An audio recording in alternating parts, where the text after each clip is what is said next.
Hello everyone, I am Bilkis Banu. I am from University of North Carolina, Charlotte.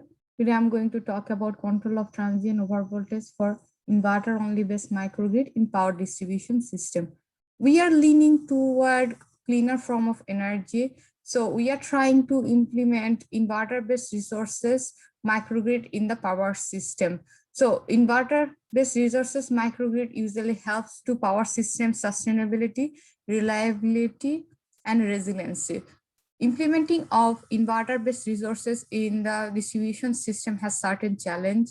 One of those is transient overvoltage. To have a better understanding on the transient overvoltage, we need to have a look on the figure 1. So this is a typical distribution system where a substation is serving the load. In the downstream of the distribution circuit, we have DER.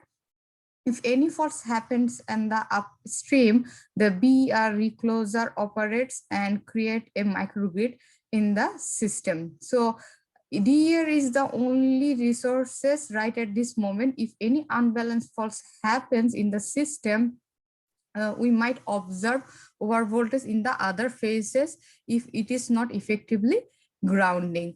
As a result of overvoltage, the protection devices and such as surge arrestator and other protection devices may fail to operate if they are not rated for the line-to-line voltage.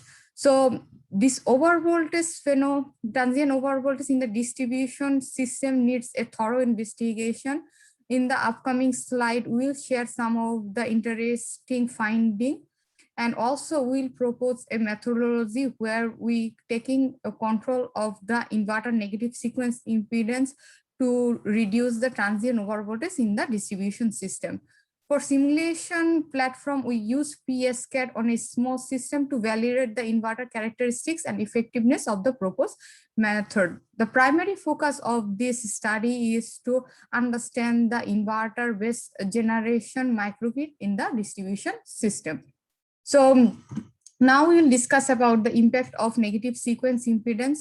So basically, we are trying to focus on the two important things. One, how the negative sequence resistance and reactance plays an important role of voltage magnitude in the system, and also the inverter control mode, how the negative sequence resistance and reactance varies with that. So from the figure 2, you can observe that when my resistance and reactance value is higher, my overvoltage observed in the system is lower, and the vice versa.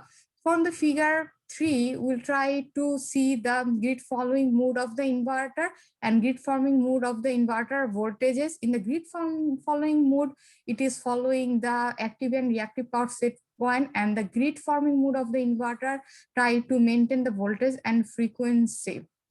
So here from the first figure A, you can see that the grid forming mode of the inverter has the higher value of the voltage compared to the grid following mode of the inverter if any faults initiated at the 1 second in phase A. Because since our resistance and reactance value is higher in the grid following mode, that's why my value of the voltage is less, and vice versa. So the inverter negative sequence impedance impact transient overvoltage in a microgrid and varies with the inverter mode of operation. So now we are heading toward the simulation result. Here I will try to show you two different types of DER. One is synchronous machine based DER and another one is inverter based DER. So at the very first figure, you can observe that if any faults initiated at 2 seconds at phase A, the other phase B and C observe a overvoltage in the system, and the value of the overvoltage is 1.69 per unit. As soon as I am giving the grounding reference in the system, the phase overvoltage in the phase B and C decreases to the 1 point and reaches to the 1.08 per unit. Here is another interesting thing I would like to highlight, that since there is no grounding in here, and that reason the zero sequence current is 0 and zero sequence voltage has certain value. When I am giving the grounding reference in my synchronous machine-based generator, I will observe a certain value of the zero sequence, and the current value is 0 for that particular scenario. Now we are moving toward the inverter-based resources, where we also created a fall at 2 seconds at phase A, and other two phases observe an overvoltage in the system, and the value is 1.51 per unit. As like before, we are also try to see the effect of the grounding in the inverter-based generation. When we are seeing it for the with grounding, the value of the overvoltage decreases to the 1.08 per unit. So now we are giving, we don't have any grounding reference in here, then the current for the zero sequence is 0 and the voltage has certain value. When we are giving the grounding, in effective grounding in the system, I can observe that there is a zero sequence component, current is there, and also the voltage has certain value. So from these two comparison, you can see that the sequence voltages and the sequence currents between these different type of DER, as I mean by that, the synchronous machine-based inverter-based DER voltages and current in the sequence is pretty different with each other.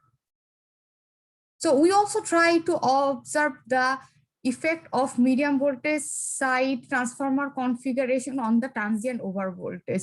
For that reason, we take the IEEE modified test system, and this is the IEEE 13 bus test system, where one distributed generation is connected, and R2 is the islanding disclosure. If it is operated and opens and creates an island, if any faults happen at 680, we will observe the transformer impact for in the transformer configuration impact on the transient over voltage. And the very first figure, you can see that we generated a fall at 1 second and try to observe the voltage on the low voltage side of the inverter line to neutral, medium voltage side of the line to neutral voltage, and medium voltage side line to line voltage. We didn't observe any over voltage in the system.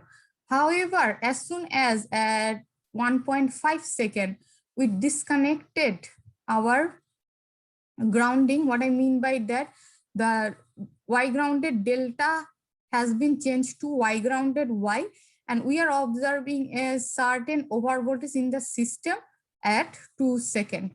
So we can tell confidently that the inverter transformer winding configuration significantly impacts the transient over voltage.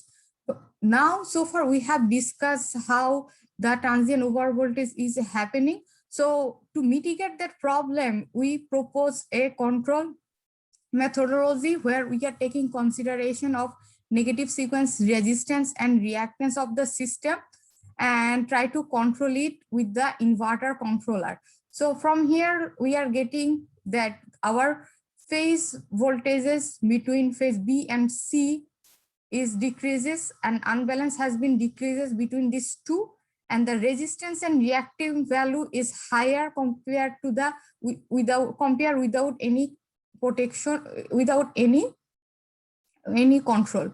And also the voltages is coming down in the proposed methodology. So far we have done this proposed control methodology to control the transient over voltage. In future, we need to take in consideration inverter itself protection.